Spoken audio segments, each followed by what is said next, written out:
అర్థమైందా? ఆకు ప్రెషర్ కి, ఆకు పంచర్ కి, పెన్ను చికిత్సకి, మ్యాగ్నెట్ చికిత్సకి తేడాలు అర్థమవుతున్నాయిగా. దేంతో వాడితే దాని పేరు, అంతేగాని అదేదో కాదు. అది చెప్తేనే అవుతుంది అనేది కాదు. మళ్ళీ చేత్తో నొక్కినా పని అవుతుంది. చేయి సరిపోవట్లేదు అనుకో, మీరు మొదలు పెట్టారనుకో, అప్పుడు పెన్ను తీయాలి. ఇంకా మొదలు పెట్టారనుకో, మా జేబులో కొన్ని సాధనాలు ఉంటాయి. ఈ తెల్లదేమో మ్యాగ్నెట్, ఇదేమో ఎలక్ట్రో ఆక్యుపంక్చర్ ఎక్విప్మెంట్. ఇంకా ఉంటాయి, సూదులు ఉంటాయి, సూదులు పెడతాం. అంటే వాడే విధానాన్ని బట్టే పేరు. కానీ అసలు ఏంటి? ప్రాణశక్తి చికిత్స. ప్రాణశక్తి ఇక్కడ ఏమైంది? అక్కడ బ్లాక్ అయ్యి ఇక్కడ తగ్గింది. ఎట్లా అంటే డ్రైన్కి మ్యాన్హోల్ ఉంటుంది కదా, మ్యాన్హోల్ దగ్గర చెత్త అంతా చేరిపోయింది అనుకో, నీళ్ళేంటి కిందకి వెళ్ళాలి. అవి పెరుగుతాయి. ఎక్కడో చాటు కట్ట తెగిపోద్ది. ఆ తెగిన కట్ట నుంచి వచ్చే నీరు ఎక్కడికి వెళ్తుంది అంటే ఆ ఊళ్ళో బాగా పల్లంగా ఉన్న ఏరియాకి వెళ్తుంది. అంటే మున్సిపాలిటీలో ఎక్కడికి వెళ్తుంది? స్లమ్ ఏరియాలోకి వెళ్తుంది. ఈ కట్ట ఎక్కడ తెగినా ఆ నీళ్లు ఆ స్లమ్ లోకే వెళ్తాయి. అక్కడ వచ్చే జబ్బులేంటి? టైఫాయిడ్, మలేరియా, వాంతులు, విరోచనాలు, ఇవే. అంటే కట్ట ఇక్కడ ఎప్పుడు క్లోజ్ అయినా వచ్చే ప్రాబ్లమ్స్ ఎక్కడ? ఇక్కడే. మీరు ఇక్కడ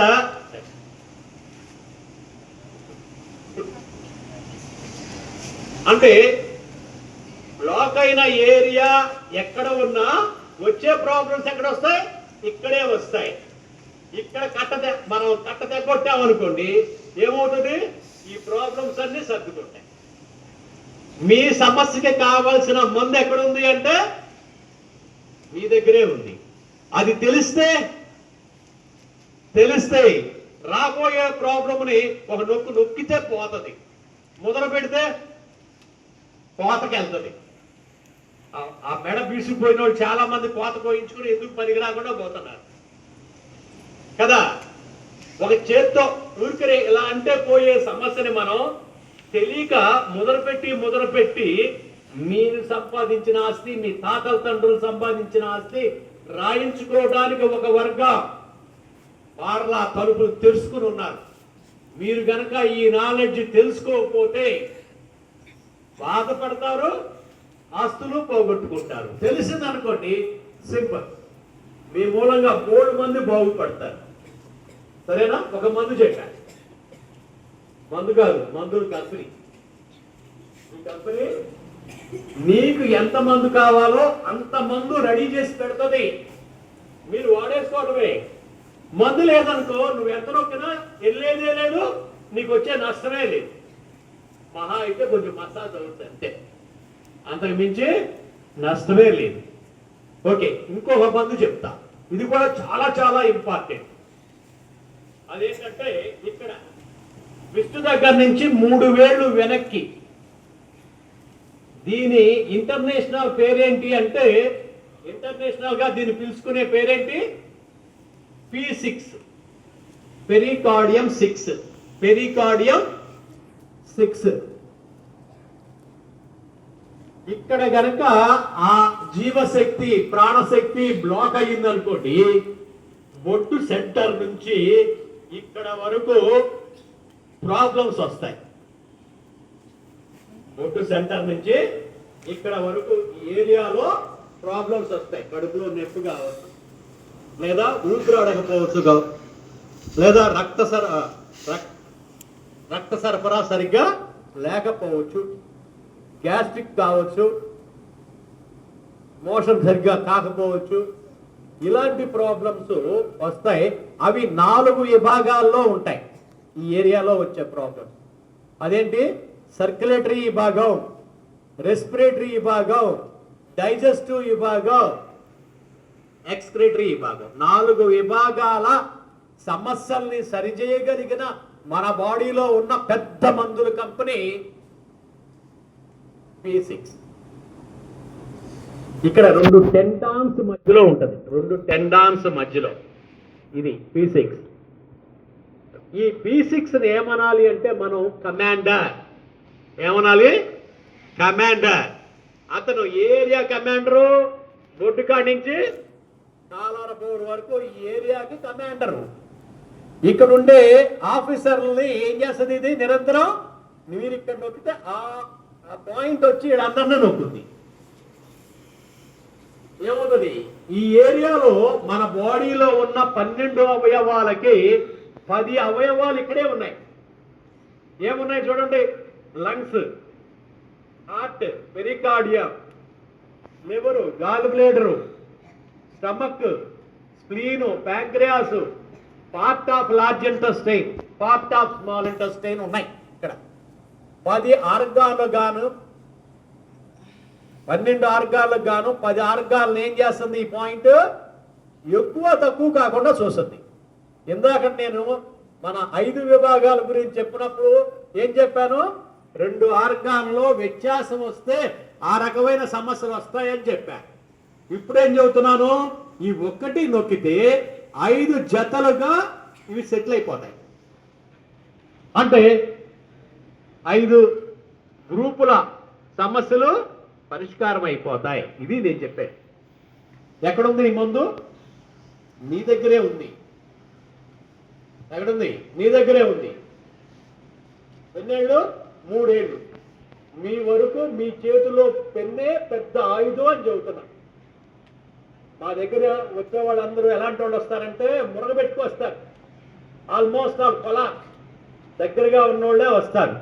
మీ వయసులో మీకైతే మాత్రం మీ చేతిలో పెన్నే పెద్ద ఆయుధం. ఏం చెప్పాను? ఇప్పుడు 2 కంపెనీలు. బయట కంపెనీ మందులకి సైడ్ ఎఫెక్ట్ ఉంటుంది, ఎక్స్పైరీ ఉంటుంది. ప్రిస్క్రిప్షన్ సరిగ్గా రాగిపోతే బాగా వికటిస్తుంది. కానీ దీనికి ఎక్స్పైరీ లేదు. పైగా డోస్ ఏమైనా పెరిగిందన్న భయం లేదు. No side effect. పైగా ఆ మందు ఎక్కడికైనా వెళ్ళి కొనుక్కోవాలి. ఈ మందు ఏ క్షణంలో కావాలంటే ఆ క్షణంలో నీకు అందుబాటులో ఉంటుంది. నేను చెప్పే ఈ మందుల కంపెనీ మీకు ఒక్కరికే ఉపయోగపడతాయా? మీ ఒక్కరికే ఉన్నాయా? అందరికీ ఉన్నాయి. వాళ్ళు తెలవక వాడట్లేదు. ఆ వాడకపోవడం మూలంగానే ఆరోగ్య దారిద్ర్యం ఏర్పడింది. ఇంకో మాట చెప్పనా? భారతదేశంలో ఆరోగ్య దారిద్ర్యం 30%, అమెరికాలో ఇది 90%. అంటే మీకు తెలుసో తెలియకో ఈ సైన్స్ను వాడేస్తా ఉన్నారు. ఇప్పుడు నేనేం చేశాను? కడి వేసుకున్నా, మీరు గాజులు వేసుకున్నారు. నేను చెప్పిన ఈ 2 నాడీ కేంద్రాలు మనం నొక్కకుండానే వాడుకుంటున్నామా లేదా? ఎవరు చెప్పారు ఇది? ఎప్పుడో వేల సంవత్సరాల క్రితమే మన యోగులు, సిద్ధులు, జ్ఞానులు, ఋషులు వీళ్ళందరూ రేపటి మా వారసులు బాగుండడం కోసం వాళ్ళు ఏం చేశారు? ఆరోగ్యం కోసం వీటిని డిజైన్ చేసి మనం వాడేలాగా చేశారు. అవేంటి? గాజులు, గొలుసులు, వడ్డాణాలు, ఎన్ని ఉన్నాయి? బోళ్ళు ఉన్నాయి నగలు. ఆ బోళ్ళు నగలు చేసే పని ఏంటి అంటే నీ ఒంట్లో ఉన్న వేల శక్తి కేంద్రాలని చైతన్యం చేసి నిరంతరం వాడుకునేలాగా. అందులో మీరు అందరూ వాడేస్తున్నారు. ఏంటంటే చెవులు. ఇదేంటి? చెవులకు రింగులు పెట్టుకున్నారు కదా. ఈ రింగులు ఆకుపంజరేగా? రింగులు ఆకుపంజరే కదమ్మా. ఎప్పుడు కుట్టారు? ఎప్పుడు వరకు ఉంటాయి? ఏం చేస్తాయి ఇవి? కంటి విజన్ బాగుండేలాగా చూస్తాయి. సచ్చే వరకు చూపు బాగుండడానికి ఇది ఉపయోగపడుతుంది. మీరైతే ఒకటే కుట్టుకున్నారు, మడవలోకి వెళ్తే మొత్తం చెవంతా కుట్టేసి ఉంటుంది. నడువు నొప్పి రాకుండా, మెడ నొప్పి రాకుండా, కిడ్నీ ప్రాబ్లం రాకుండా, పిల్లలు పుట్టడానికి మొత్తం చెవి చుట్టూ రింగులు వేసేసారు. ఇదంతా ఎవరిది? ఎవరిది? మన పూర్వీకులు మనకిచ్చిన ఆస్తి. మన పూర్వీకులు మనకిచ్చిన ఆస్తి. ఆడెవడో చైనా వాడు వచ్చి నాదంటాడేంటి? చైనా వాడు వచ్చి నాదంటాడేంటి? ఇది మన వారసత్వ ఆస్తి. వాడేం చేశాడంటే దీన్నంతా రికార్డ్ చేసి ఆ వరల్డ్ హెల్త్ ఆర్గనైజేషన్కి ఇచ్చేసి పేటెంట్ కొట్టేశాడు. ఎట్లా? మనం ఎన్నో పూర్వం నుంచి వాడుతున్న పసుపుకి వేరే దేశం వాడు రికార్డు అక్కడ పెట్టి ఇది నాది, పేటెంట్ ఇవ్వండి అని అడిగినట్టు ఉంటుంది. ఈ విధానమేమో మంది. వాడేం చేశాడు? డాక్యుమెంట్ వరల్డ్ హెల్త్ ఆర్గనైజేషన్కి ఇచ్చి దీని పేటెంట్ ఆడు కొట్టేశాడు. ఇది వాడు ఏం చేశాడంటే స్కూల్స్లో, కాలేజీల్లో, యూనివర్సిటీల్లో చదివించి పిల్లల్ని అన్ని హాస్పిటల్స్లో ఈ రకమైన వైద్యులను పెట్టాడు. మన దేశం వాళ్ళు ఏం చేశారంటే స్కూల్స్ లేవు, కాలేజీలు లేవు, ఎవడన్నా యూనివర్సిటీ పెడితే మూపిచ్చేసేలాగా ఏ హాస్పిటల్లో ఈ తరహా వైద్యం లేకుండా చేసేసారు వాడు. ఎవరిళ్ళు? International mafia. వాళ్ళు దీని మీద పట్టు సాధించేసి మన దేశాన్ని పూర్తిగా వాళ్ళ కబంధ హస్తాల్లోకి తీసేసుకున్నారు. కానీ ఇది మన వారసత్వ ఆస్తి అన్న సంగతి ఎప్పుడు రుజువైందో తెలుసా మీకు? ఎప్పుడు? కరోనా టైంలో